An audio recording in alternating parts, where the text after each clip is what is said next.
Welcome to Empowered Pinay Beyond Borders, where we explore the stories and journeys of Filipina professional making waves in various industries around the world. I'm Inka. And I'm Ria.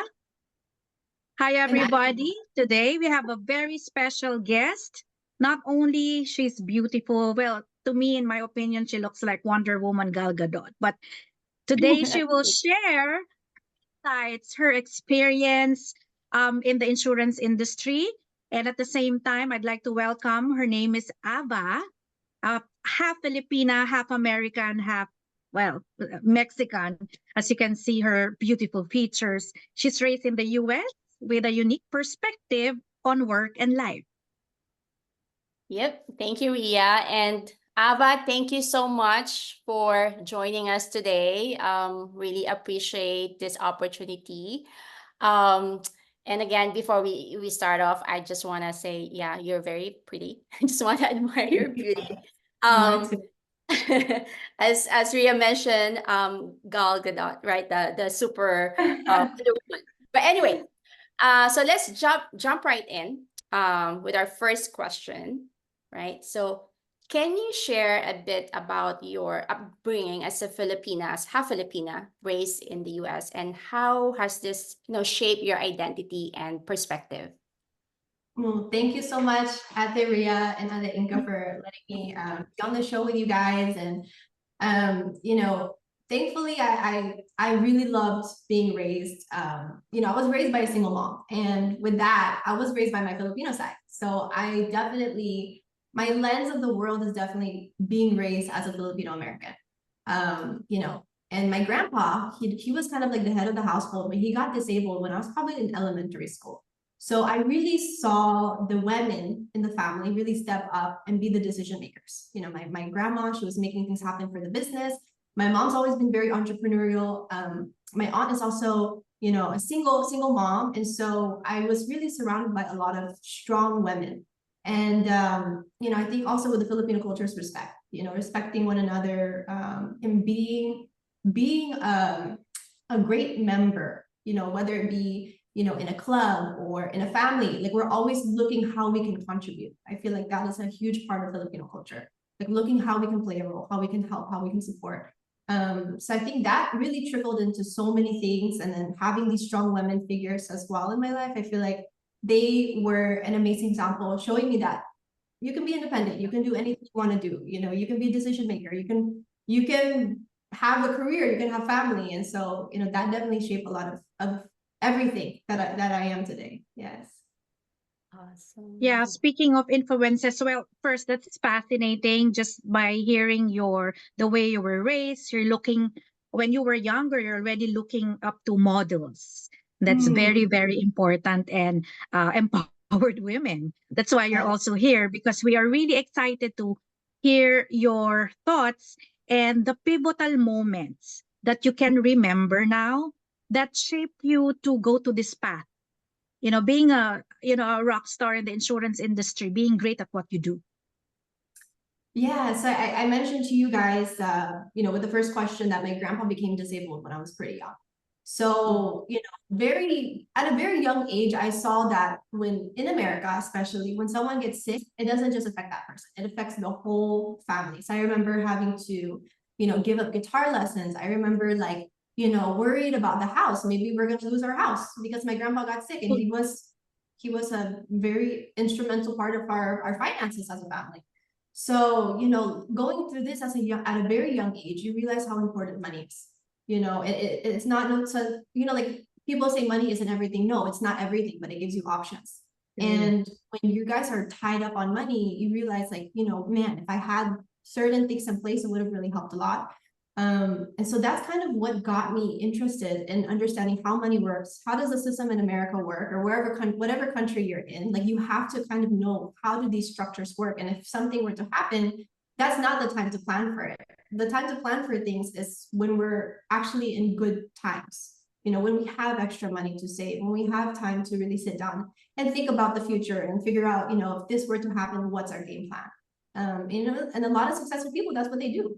Every single year they're sitting down with their accountant, they're sitting down with, their attorneys, and they're figuring out, like, what's the next 5 years going to look like. And so, I was really fascinated with that because we went through a really hard time, and I want to contribute. Like I said, growing up in a Filipino family, one thing that you always want to do is you want to contribute. You want to contribute, and so I was thinking at a very young age, if I'm going to go on a path, I want to make sure it's worth it, and how I can contribute my own personal struggles to help people not have to go through the same thing. If that makes sense. It does. Yeah. It does. It makes sense. And whatever you experience, it's very relatable, right? There's a lot of uncertainty in life, and we Yeah. have to make sure that we are prepared for those uncertainties. And I totally agree what you said, Ava. So, are there any cultural values or traditions from your Filipino heritage that, have had significant impact on your approach on life and work, career? Yeah, I mean, like I kind of laugh at this one because it's kind of like what Jokoy, Jokoy. He always used to say, Okay. when So you're an fun. Filipino American, you're not living like your dream, you're living your parents' dream. So there's kind of like this Yes. expectation, right? There's like this expectation that you should be, more successful than, how your parents were able to, raise you, and however they were able to, succeed in America, they want you to like double or triple that. So there's definitely that expectation. But in terms of culture, values, and tradition, I think till today, I really appreciate being raised in Filipino culture because we never go empty-handed somewhere. You always want to remember the person's name, bring like a token of something. Like we don't know what they will like, but just bringing them something, just showing that you care, remembering the kids' names. I feel like a lot of that is rooted in how I was raised, and relationships being so important in the Filipino culture. We always say like ate, kuya, tita, tito. So it's like you always are treating the person in front of you almost like you're adopting them. Your culture is like you're sitting at the table almost like your family, like you're adopting them into your family when you sit down. And I definitely took that part of our culture in appointments. So when I'm sitting down with someone, I'm always thinking like, if this is my aunt, if this is my uncle, what would I want to tell them? How can I be very transparent? Because sometimes money is not a very fun topic for some families. It's a very sensitive topic. Right. So the main goal is I'm going to be very truthful and I'm going to be honest, and I bring that respect and that family value to the table as well, that hey, if this was my family, this is how I would want them to be treated, and I'm going to treat you the same way. So definitely those whole values all trickle down to everything that my lens is in terms of business as well. Right. Yeah. Yeah. Well, just by listening to you, I feel that the family experience that you had when you were a kid really stayed with you for a long Yeah. time, right? Until today. And I just want to ask you that dealing with Americans, all this half Filipina, half Mexican, half Thailand, this is a melting pot, right? Of so many races in America. And with that said, there are very different attitudes. And I know that every day in your life, you're dealing with different attitude. Now, probably my questions, because you have already like said that impact in your life about your grandpa, right? And the family is when you are talking to your prospects and customers, whether they're from America or Europe or US, how do you combat those who do not believe in the sincerity of your solution, like the product and yourself? Have you ever experienced somebody you have served so kindly and still walked away with no sign off and didn't believe in it? I just wanna hear that. Yeah, I mean, and I think really it's identifying what your role is for them, because I see myself as I'm an advocate for your family. Like if I'm talking to you, I'm an advocate for your family. So if you don't agree with it, if you don't agree with what I'm able to offer, it's okay, because my goal is just to educate you and share with you what we do. But in terms of you and your personal philosophies, it's like if you're Buddhist, then you're Buddhist. If you're Christian, you're Christian. Like I'm not gonna Right. Right. Buddhist and try to make them a Christian, like that's not my goal. My goal is just to be an advocate for you. And if I can help, then I can help. But if I cannot be of value, that's okay. We can still be friends. So And still yeah. have coffee. And so, Cheers. Coffee. Let's have Yeah. coffee. That's fine. We do this. Yeah, That's that's so fun. Like yeah, it. that's a good insight. So how long have you been in the insurance industry, Ava? Oh my gosh. So I used to work at a frozen yogurt store when I was 15 years old. I don't think that was legal at the time, but I was doing it. And my grandma told me, she was like, and of course, like I said, they're a huge part of my upbringing. So she told me, like, you Mhm. should work in a corporate environment, like you should be working in an office. So when I was 16 years old, I actually started working for her. She has an office, she was a financial advisor already. So I started working for her when I was 16 years old. And then when I was 17, you're not even supposed to take the test when you're 17. You're supposed to take it when you're 18. But I was 1 month before my birthday, and I said, like, let me just try it. So ended up passing the test when I was 17. So I was already licensed by the time I was 18. Oh, Um, wow. yeah, so So I young. really I started young, but I Uh-huh. also I also had a hard time transitioning because I was on the back end. I was doing paperwork, Mhm. phone calls, I was on the back end. I wasn't in the field. I wasn't in the front end. So, Mhm. it's Mm. definitely, yeah. I didn't go into the field until probably 2020, Oh, so okay. I it's see. So, it's a new thing for me still. wow, you started so early, 18 years old. So when did you realize or when did you feel, oh, this is my calling, this is my passion, and I want to continue this for the rest of my life, That's so cute. right? Yeah, that one is really tricky because like I mentioned to you, the main reason is like I wanted to be an advocate for families. So, Yeah. even age, I saw the hardship that that it's like in America. I see people stopping school just to take care of Mhm. parents and give up their careers to be a caregiver for their parents. And so, one thing is I knew that I was really passionate about it, but I didn't know for sure what I wanted to do. Because even when I graduated 2019 from college. So So, 2019, I graduated, 2020 hit, right? So 2020 yeah. hit, everything Yeah. shut down. I saw all of my friends, they don't have jobs, they have student loans due. I Oh, saw that, yeah. and my fiance is doing the business with me, and I saw in this industry particularly, it didn't Mhm. even just double. Like everything was like 4 times, like whatever you were typically making, it was like 4 times that during COVID. So, I really saw the power of the insurance industry. I said, like, wow, this is an amazing industry. And you don't have to give up like your lifestyle. If family is something that's important to you, you can still, like, I still come home every 3 months. I still go home to Texas. I'm in California, but my family's in Texas. I still go home like every months, and I get to spend like a week, sometimes 2 weeks with them. And I don't think I could do that if, Nice. I was just continuing on the path that I was thinking about, after I graduated, and just taking something, um, like a typical job at the bank or something. I really don't know what I was going to do. Just having your Yeah. life, you know.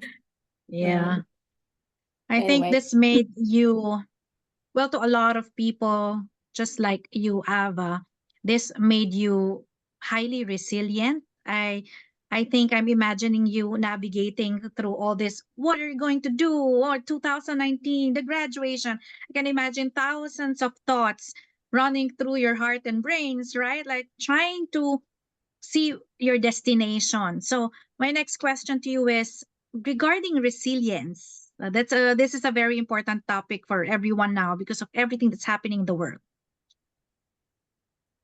How do you handle being resilient? Let's say think about a memory that really like just shocked you and put you in that spot wherein resilience should be present.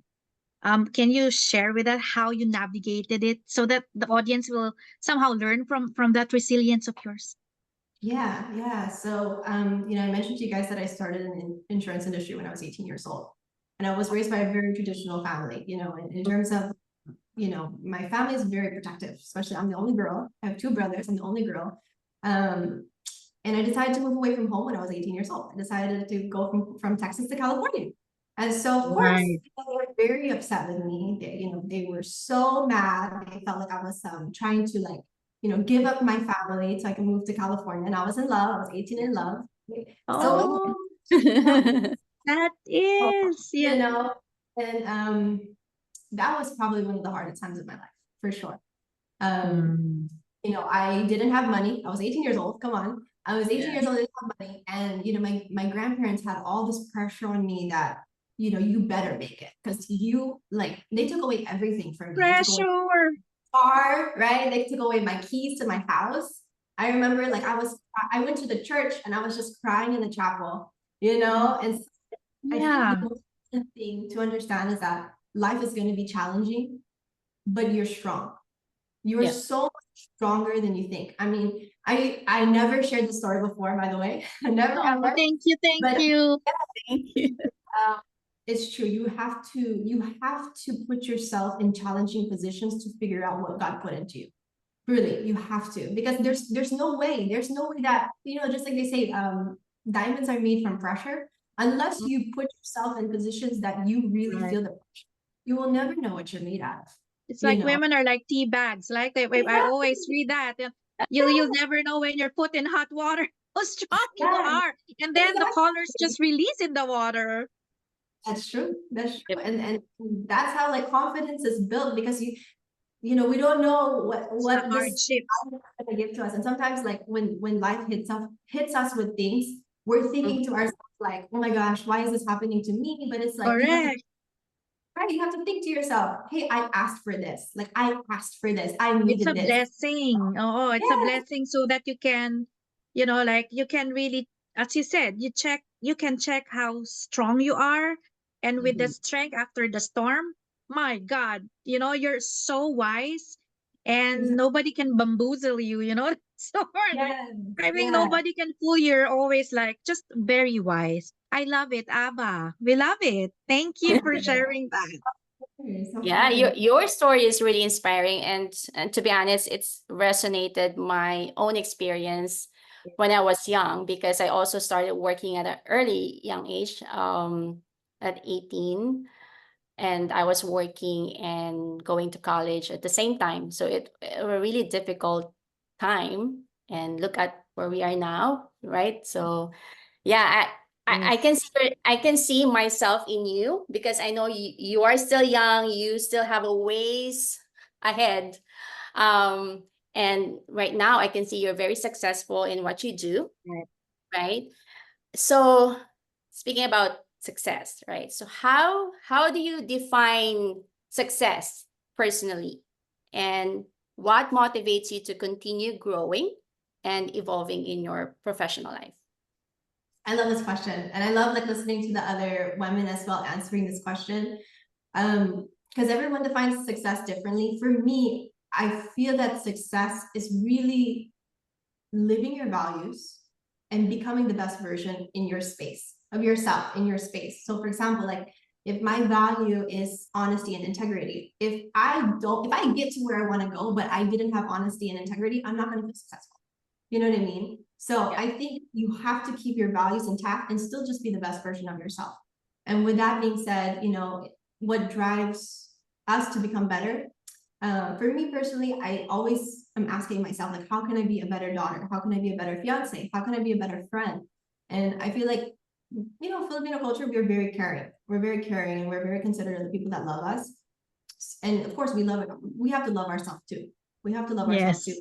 What do you yourself deserve? If you feel like you're giving your best, that's okay. That's already your best. That's okay. Maybe Inka's best is like way higher than what I can do in a day. And that's okay, because I'm giving my best. You're giving your best. Yes. I guess the biggest question is constantly asking yourself, like, how can I just be the best version of myself? You know? So hopefully that 100% agree. Yes. Yeah. Once again, Yeah. Ava. I love it. Yes. Thanks. I know that there's still a lot of, thoughts that we can discuss and for the audience to, try to tune in. But for sure, we will still meet and we'll have another schedule. So, Inka, if you have anything else for Ava before we Yeah, close? I just want to ask Ava quickly, like, do you have any advice for other women, other Filipina, or not just Filipina, but women, Around the professional, world. seeking to navigate their careers, not just on the insurance industry, but as a professional? Any I advice? I think the biggest advice is always just to take action. I definitely deal with perfectionism as something that will slow you down, drain your energy. But the biggest way that we can ever learn and figure out like what we are good at or what skills that we can develop or how can we continue to improve is taking action. Like you're gonna Yeah. fall on your face, you're gonna embarrass yourself. There's always gonna be Yeah. like a next level, right? Like say for Right. example, I'm like this at the gym right now, Inka's like this, for example, and I'm not as strong. Like I cannot compare myself with Yeah. Inka, but at the same time, it's like if you never try, if you never take action, you're never gonna know. There's always like You a know, 50. yeah, The most that's important, true. give Yep. yourself a shot, right, Atheria? So yeah, like take action. Don't be Yeah. afraid to like, Show look back. up, take action, even if you, I mean, just like this morning, I was just texting the team. It's like there's something going on. It's like I'm not at my 100%, the Yes. bubbly Ria, right? And that's being a human being, but show up, Mhm. be Show up. present, and put your eyeshadow in place Yeah, that's and true. meet you and be with you and see the happiness that it's radiating from us right now. We are happy that we're together, we're having this 30 minutes talk, and for the people who will see this, for sure they are very interested to know you better and learn from Learn. Yeah. all the personal experience, and they will feel that, hey, I'm never alone. I think this is the empowered Pinay Beyond Borders goal, is to make sure that you're not alone. There's a lot of brilliant women and smarter women you look up to. They're also human, just show up, as you said, take action. I love the that. the inability to take action is more costly, right, than taking action. So with that said, I think thank you so much, Ava. Thanks so much, Inka. Everybody who's tuning in, and for the insights and the experience you shared, Ava. That's golden. Thank you so much for making this world a better place to live in. And with that said, thank you guys for tuning in. EPBB, Empowered Pinay Beyond Borders, and till next session. Thank you, guys. Yeah. Have a good day. Bye-bye. Bye.